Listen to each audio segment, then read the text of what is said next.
Now, if you ask any customer what they want from their new kitchen, most of them will say that they want more work surface and more storage units. But this isn't the TARDIS. How are you going to achieve that extra space without moving the walls out? Well, in many cases, there is a very simple solution. A radiator takes up valuable space which could otherwise be used for storage and worktop. But you still want to heat the kitchen. So how are you going to do that? Well, the answer is in this tiny box, the Smith's Space Saver.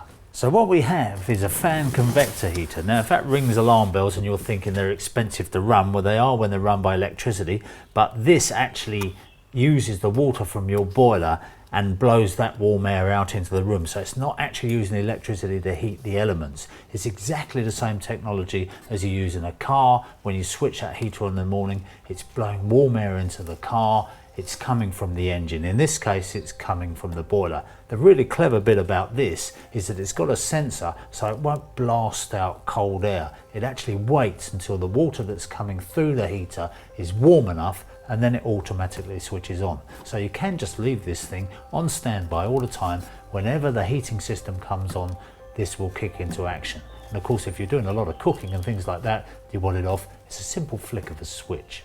So I'm going to show you just how easy this is to fit. So first thing we need to do is get this radiator off the wall so we can connect that new Smith's Space Saver heater onto the flow and return. Now, it doesn't really matter whether we've got micro bore system, small bore system, whatever it is, we can get a fitting to get us from there onto the flexible connections which are on the heater.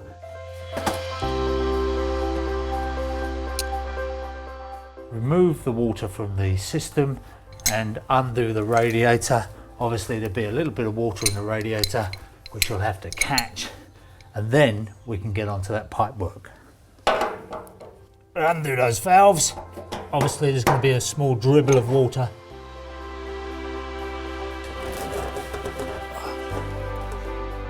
So once we've got the radiator off the wall and we're left with the radiator valves poking up, we want to get rid of those. We cut the pipe off, get rid of it, get back to a bit of straight pipe, and then we can simply pop on isolating valves. The flexible connectors that come with the Space Saver are generous, and that allows us to connect up and bring that into the front of a plinth. Then we can close the valves off, refill the system, get the system up and running again. Then we can fit the Space Saver at a later date. Now I've got the tails in and the isolating valves turned off, so I need to put some water back in the heating system. If you're not sure how to do this, every heating system is slightly different, but the instructions are on the inside of the boiler and makes it nice and easy. Now with that done, we can switch on the heating and the hot water. The customer can get back to normal even though the heater hasn't yet been fitted.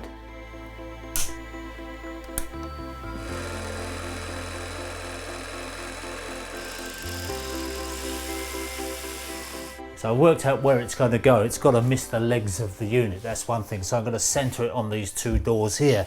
With the flexible tails, which are conveniently under here, we can move it about a bit, so it's not too critical. One thing that is critical, get it the right way up. It's got the logo on the front and it looks silly if it's upside down. Now I've got a little tip here. A lot of people, when they put compression fittings onto copper, they use a load of jointing paste. It's not great. What I do is just wrap the olive in a little bit of PTFE, not on the thread, on the olive itself.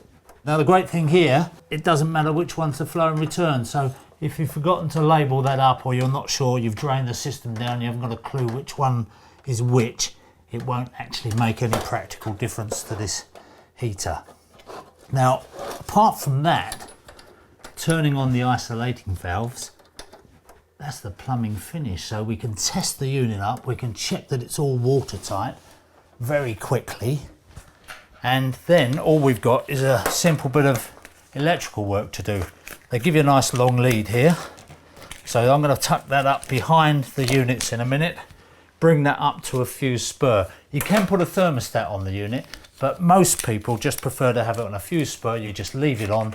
When the heating comes on, the thing fires up. If you're doing a Sunday roast and it's getting a bit hot in the kitchen, it's a simple matter to just flick it off up at the fuse spur or down at the controls here, which is easy enough to do. Okay, we've got the plinth back in position. We're all connected up. I just like to undo the valve here, just get any air out the system. You can do this at any time you like, but I like to do it before I put it in because it just proves that I haven't forgotten to turn those isolating valves on, and then slide the whole thing back into position. And now there's just one more very important thing. Whenever a fuse spur is supplied, it's always supplied with a 13 amp fuse, but the Space Saver has a very low power consumption. All it needs is a 3 amp fuse, and it's important that you swap it over.